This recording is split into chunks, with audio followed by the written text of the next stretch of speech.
ಧರ್ಮದ ಚೌಕಟ್ಟಿನಲ್ಲಿ ವಿವಾಹವನ್ನು ಮಾಡಿಕೊಳ್ಳಬೇಕು ಅಂತ.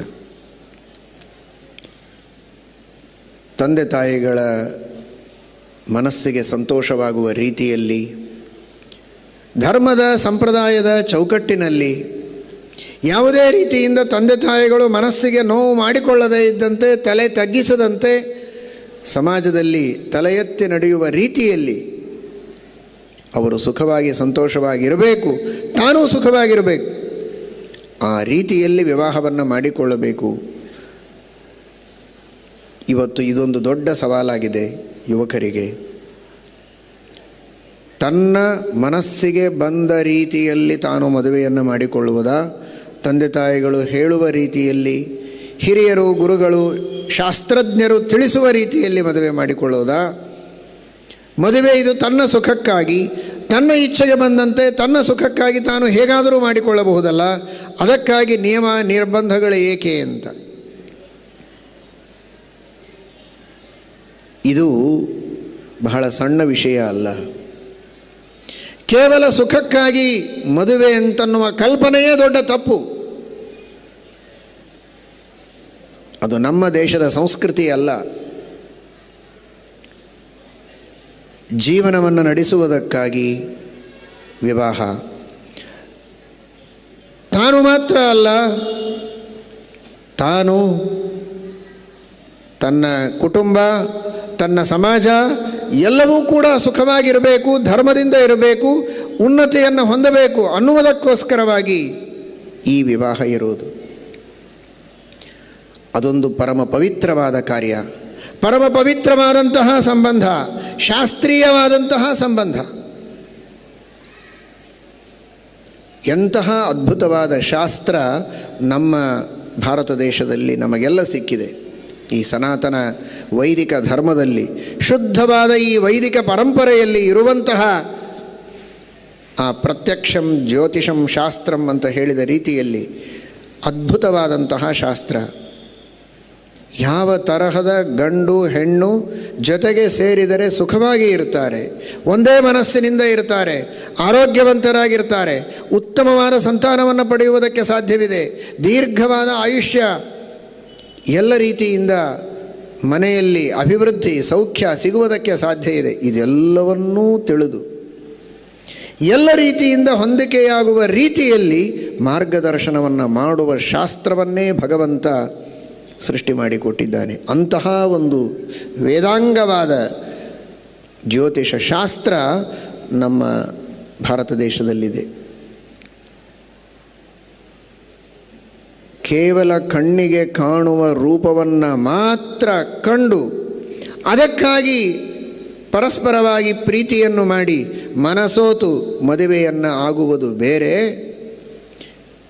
ಮುಂದೆ ನಮಗೆ ಇದರಿಂದ ಸುಖ ಇದೆ ಇಲ್ಲ ಗೊತ್ತಿಲ್ಲ.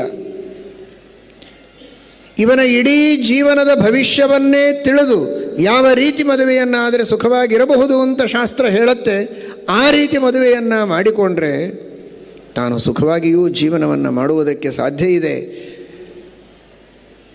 ತಾನು ಮಾತ್ರ ಅಲ್ಲ, ಎಲ್ಲರಿಗೂ ಸುಖವನ್ನು ಉಂಟು ಮಾಡುವುದಕ್ಕೆ ಸಾಧ್ಯ ಇದೆ. ಆ ಪ್ರಜ್ಞೆ ಇರಬೇಕು. ಮನುಷ್ಯ ತೂಗಿ ನೋಡಬೇಕು. ತಾತ್ಕಾಲಿಕವಾದ ಮೇಲ್ಮೈ ಪ್ರೀತಿ ಮಾತ್ರ ದೊಡ್ಡದ, ಅಥವಾ ತನ್ನ ಇಡೀ ಜೀವನದ ಸೌಖ್ಯ ದೊಡ್ಡದ?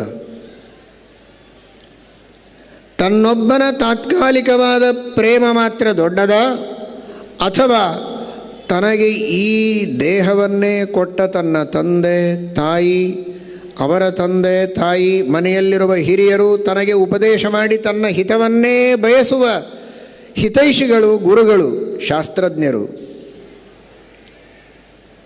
ಅವರೆಲ್ಲ ಹೇಳುವ ರೀತಿಯಲ್ಲಿ ತಾನು ನಿರ್ಣಯವನ್ನು ತೆಗೆದುಕೊಳ್ಳುವುದು ಮುಖ್ಯವ? ಇದನ್ನು ತಾನು ನಿರ್ಣಯಿಸಿಕೊಳ್ಳಬೇಕು. ತಂದೆ ತಾಯಿಗಳು ಇವನು ಆರಿಸಿಕೊಂಡದ್ದಲ್ಲ, ದೇವರು ಆರಿಸಿಕೊಟ್ಟದ್ದು. ಹೆಣ್ಣು ಗಂಡು ತಾನು ಆರಿಸ್ತಾನೆ, ತಂದೆ ತಾಯಿಗಳನ್ನು ದೇವರೇ ಇವನಿಗೆ ಕೊಟ್ಟದ್ದು. 9 ತಿಂಗಳು ಹೊಟ್ಟೆಯಲ್ಲಿಟ್ಟುಕೊಂಡು ಬೆಳೆಸಿದಂತಹ ತಾಯಿ ತಾನು ಉಪವಾಸ ಇದ್ದರೂ ಇವನಿಗೆ ಉಪವಾಸ ಇಲ್ಲದೇ ಇರೋ ಹಾಗೆ ಹಗಲಿರಳು ದುಡಿದು ಕಷ್ಟಪಟ್ಟು ಹಣ ತಂದು ನಾನಾ ರೀತಿಯ ಪರಿಶ್ರಮವನ್ನು ಪಟ್ಟು ಇವನ ಅಭಿವೃದ್ಧಿಗಾಗಿ ಪರಿಶ್ರಮ ಪಟ್ಟಂಥವನು ತಂದೆ. ಅಂತಹ ತಂದೆ ತಾಯಿ ಇವರೆಲ್ಲ ಯಾವುದರಿಂದ ಇವನಿಗೆ ಹಿತ ಅಂತ ತಿಳಿದು ಆಲೋಚನೆ ಮಾಡಿ ಹೇಳ್ತಾರೆ, ಅದನ್ನು ಒಂದೇ ಒಂದು ಮಾತಿನಲ್ಲಿ ಅಲ್ಲಗಳೆದು ತಿರಸ್ಕರಿಸಿ ತನ್ನ ತಲೆಗೆ ಬಂದಂತೆ ಇವನು ಮಾಡ್ತಾನೆ ಅಂದರೆ ಇದಕ್ಕಿಂತ ದೊಡ್ಡ ಕೃತಜ್ಞತೆ ಇನ್ನೇನು. ರಾಮಾಯಣದಲ್ಲಿ ಒಂದು ಮಾತು ಬರುತ್ತೆ. ವಾಯುದೇವರು, ಪ್ರವಾಹ ವಾಯುದೇವರು ಪರೀಕ್ಷೆಯನ್ನು ಮಾಡುವುದಕ್ಕೆ ಕುಶನ ಮಕ್ಕಳಿಗೆ ಮದುವೆಯಾಗ್ತೀರಾ ನನ್ನನ್ನು ಅಂತ ಕೇಳಿದ್ದಕ್ಕೆ ಅವರು ಉತ್ತರ ಕೊಡ್ತಾರೆ, ಯಸ್ಯನೋ ದಾಸ್ಯತೆ ಪಿತಾ ಸನೋ ಭರ್ತಾ ಭವಿಷ್ಯತಿ. ಭಾರೀ ಸುಂದರ ಮಹಾಪರಾಕ್ರಮಿ ದೇವತೆ ಸ್ವತಃ ಕೆಳಗಿಳಿದು ಬಂದು ಸ್ಫುರದ್ರೂಪಿ ಕಾಮರೂಪಿ ಅಂತಹ ಶ್ರೇಷ್ಠವಾದಂತಹ ರೂಪ ಲಾವಣ್ಯ ಎಲ್ಲ ಇದೆ. ಇಷ್ಟಿದ್ದರೂ ನಾವು ನಿನ್ನನ್ನು ಮದುವೆಯಾಗುವುದಕ್ಕೆ ಒಪ್ಪಿಗೆ ಕೊಡೋದಿಲ್ಲ, ಬೇಡ ಅಂತೂ ಹೇಳೋದಿಲ್ಲ. ನನ್ನ ತಂದೆ ಹೇಳಿದರೆ ಮದುವೆಯಾಗ್ತೇವೆ, ಇಲ್ಲದೇ ಇದ್ದರೆ ಇಲ್ಲ. ಯಸ್ಯನೋ ದಾಸ್ಯತೆ ಪಿತಾ ಸನೋ ಭರ್ತಾ ಭವಿಷ್ಯತಿ. ಇದು ಭಾರತೀಯ ಸಂಸ್ಕೃತಿ.